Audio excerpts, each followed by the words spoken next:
Hello friends, welcome to our channel Lens Civil Engineering. In the last video, we have started the theodolite and we have discussed the important terms of the theodolite, and along with that we have discussed some of the operations of the theodolite like swinging, transiting, these things. So now in this video, we are going to discuss the adjustments of the theodolite. Okay, so let us see that.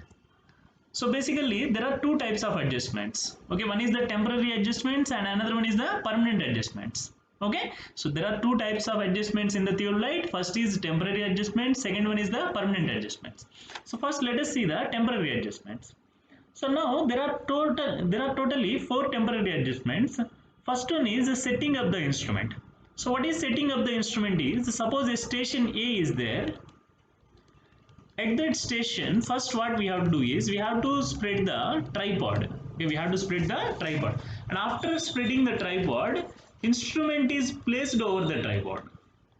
So that process is called as setting up the instrument. Okay, then the next thing we have to do is centering.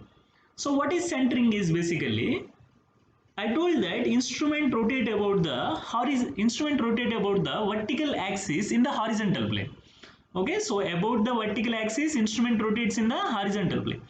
Now whatever the vertical axis is there, that should exactly lies over the station. Vertical axis should be exactly above the station. So that process of aligning the vertical axis exactly over the station, that is called as centering. So now why we have to do the centering is, so if you do the centering, then only you will get the exact distance. Okay, suppose if you have not done the centering properly, then you will get the incorrect distance. So now centering is done in two ways. In case of theodolite, centering is done in two ways. First one is the approximate centering. So this approximate centering is done by moving the tripod legs. Okay, approximate centering is done by moving the tripod legs. And accurate centering, that is done with the help of the shifting head. Okay, while discussing about the parts of the theodolite, I told that instrument consists of the shifting head, and that shifting head helps in the accurate centering. Okay, so why we have to do the centering is to obtain the correct distance between the instrument and the station. The next one is the leveling. So why we have to do the leveling? Okay, why we have to do the leveling? Suppose if you have not done the leveling, then whatever the line of sight is there, that will be inclined. Okay, initially whatever the line of sight is there, that should be horizontal. Then only you can measure the exact angles. And along with that, if the instrument is not horizontal, then it is not possible to determine the elevations of the points. Okay, you will get the incorrect staff reading. So for that purpose, you should do the leveling. Okay, so leveling is done to get correct staff readings and correct angles also, correct vertical angles exactly speaking. So now this leveling is done with the help of the leveling head. The leveling is done with the help of the leveling head. This leveling head consists of 3 or 4 foot screws. So now using these foot screws, you have to rotate, the foot screws there. Suppose if you rotate the foot screw in the clockwise direction, okay, if you rotate the foot screw in the clockwise direction, then instrument moves in the downward direction. Suppose if you rotate them in the anti-clockwise direction, then instrument moves in which direction? Instrument moves in the upward direction. So if the foot screw is rotated in the clockwise direction, instrument moves in the downward direction. If it is rotated in the anti-clockwise direction, instrument moves in the upward direction. So now while doing leveling, if two adjacent foot screws are there, one screw we have to rotate in the clockwise direction, another screw we have to rotate in the anti-clockwise direction. So in that case, what happens is, suppose if the instrument is like this, that means on one side the instrument is at higher elevation and another side instrument is at lower elevation. So this foot screw we will rotate in the anti-clockwise direction. So instrument moves in the upward direction. And this foot screw we will rotate in the clockwise direction. Instrument moves in the downward direction. Like this, we will obtain the leveling. Okay. Then after doing the leveling, next thing we have to do is focusing. And this focusing is done to eliminate the parallax. Okay, foot screw focusing is done to eliminate what? Parallax. And now in the focusing, two things are there. First, we have to focus the eyepiece So how to focus the eyepiece is keep the white paper in front of the telescope and rotate the focusing screw till the crosshairs are clearly visible. Then after that we have to focus the object piece. So now when you want to focus the object piece, you have to sight the object and you have to bisect the object. We have to bisect the object. That process is called as focusing object piece.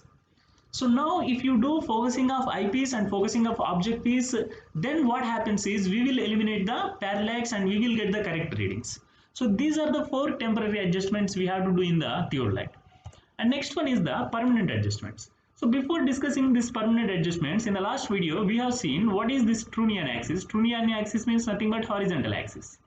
And we have seen what is vertical axis, we have seen what is line of sight, we have seen what is plate level axis. This axis of bubble means nothing but plate level axis.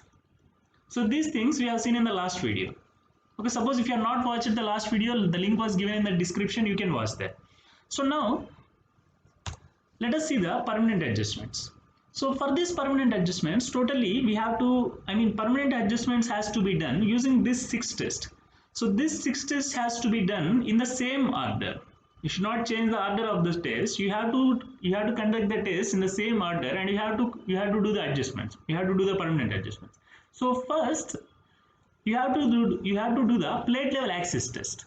So through this test, what we have to do is we have to make the plate level axis perpendicular to the vertical axis. The plate level axis perpendicular to the vertical axis, that you can see here. So this is your plate level axis here. Okay, this is your plate level axis and this is your vertical axis. Both should be like perpendicular here. Okay, so that is the first thing we have to do. Then second one is crosshair ring test. What is crosshair ring test is, so you know that crosshair will be like this. So this is called as horizontal crosshair and this is called as vertical crosshair. So now whatever this vertical crosshair is there, whatever the vertical crosshair is there, that should be perpendicular to the horizontal axis. That should be perpendicular to what? Horizontal axis. So you can see that here. So now you have this vertical crosshair here. So in the crosshair you will have the vertical crosshair like this. And here like this your horizontal axis will be. Okay, of course your horizontal axis is here. So if you just shift it to here, then it will be like this. So this vertical crosshair and this horizontal axis, both of them should be perpendicular to each other. So that is the second adjustment. And third one is collimation in azimuth test. So in this test what we have to do is, whatever the line of collimation is there, line of collimation means nothing but horizontal line of sight. So whatever this line of collimation is there, that should be perpendicular to horizontal axis. So that we do in the collimation in azimuth test. Next one is spire test. In the spire test, we have to make the horizontal axis perpendicular to the vertical axis. Okay, so that again you can see here. So this is your Trunnion axis means horizontal axis and this vertical axis. So both of them should be perpendicular like this. Okay, the next one is bubble tube test. So what is this bubble tube test is?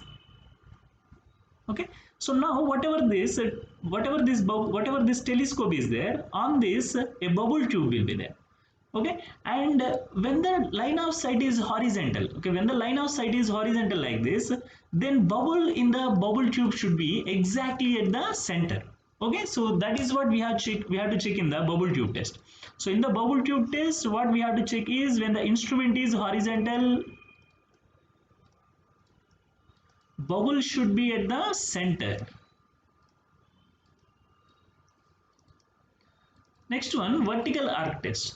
So what is vertical arc is, here there will be a graduation circle.